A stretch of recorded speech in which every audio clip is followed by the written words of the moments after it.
আমার কলার বাগান। আর কি দেবো জানো চাঁদ? ওই তো তোমার মহাজ্ঞান রয়েছে, আমি সকল কিছু ফিরিয়ে দেবো চাঁদ। তোমার গাড়ি হাতি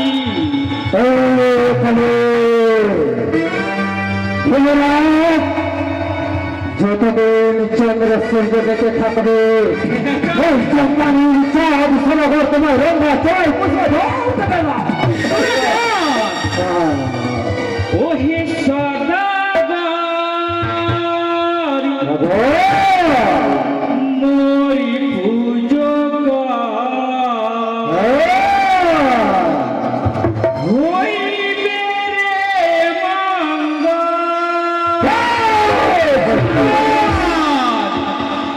ও হে সদাগর মোরি পুজো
কাঠে দেখেছি ঘর আমি যাবো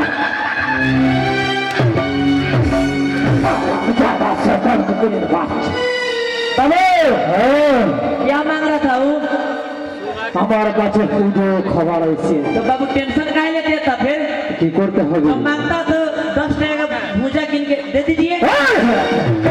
আচ্ছা বলতো তাকে তো আমি কোনোদিন পুজো করে দিই তুই কি তার তো যাবে কি কি লাগবে তুই বাতিয়ে দিতে পারিস हम जानते हैं ना बाबू।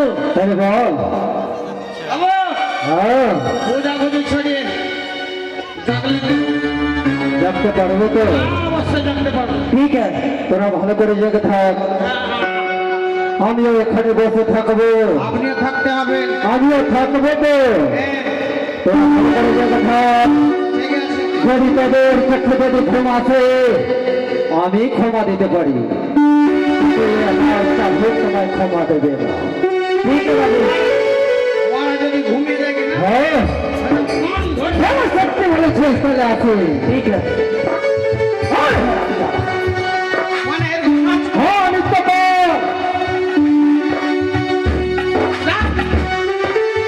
চলে গেলা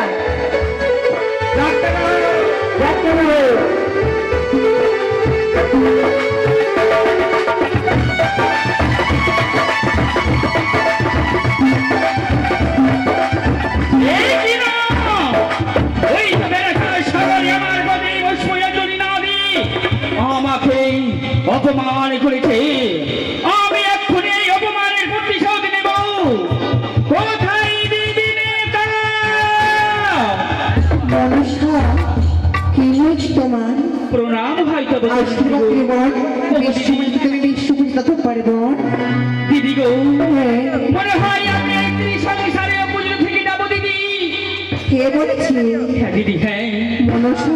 ওই যে আজকে রাত্রি এসে জয় করা যায়, হ্যাঁ, রাত্রি পোহালে চাঁদের নাই কোনো ভয়। যদি আজকে রাত্রে যদি লক্ষ্মীন্দরের দংশন যদি না হয়, তাহলে যে আমার কার্য পূর্ণ হবে না। সত্যি হয়েছে বোন। বুদ্ধির অধিকারী ভগ্নি, বুদ্ধির অধিকারী আমার বুদ্ধি তুমি পুজো পাবি। জয় ঈশ্বরী। এই মধ্যে তোমার কাছে রয়েছি ধরা নাম পাখির সে বাসবরী। তাই হবে দিদি। তোমার কাজ অবশ্যই পূর্ণ হবে। আমি এক্ষুনি আমার ধরানাকে স্মরণ করিব। কোথায় ধরানা?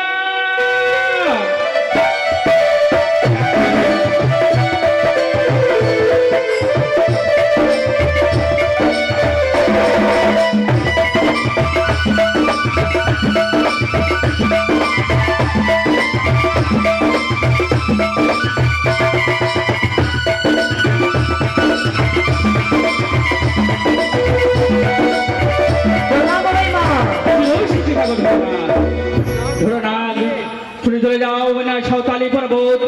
সাঁওতালি পর্বতে আছে লহে বাসর ঘর। ওই না বাসর ঘরে শুয়ে আছে দুর্লভ লক্ষ্মীন্দর, তাকে দংশন করে এসো। কিন্তু জননী আমার কাছে তো বিষ নাই, আমি কি করে তাকে দংশন করতে পারবো? এই যে আমি তোমাকে পঞ্চতলায় বিষ দিলাম, তুমি আমার কার্য করে পুনরায় ফিরে এসে যাও। বেশ তাই হয়। আসো। বেশ আমি গেলাম। এই তো আর বিলম্ব না করে আমি ছুটে যাব এই না বাসুর ঘরে লক্ষেন্দ্রকে দংশন করার জন্য।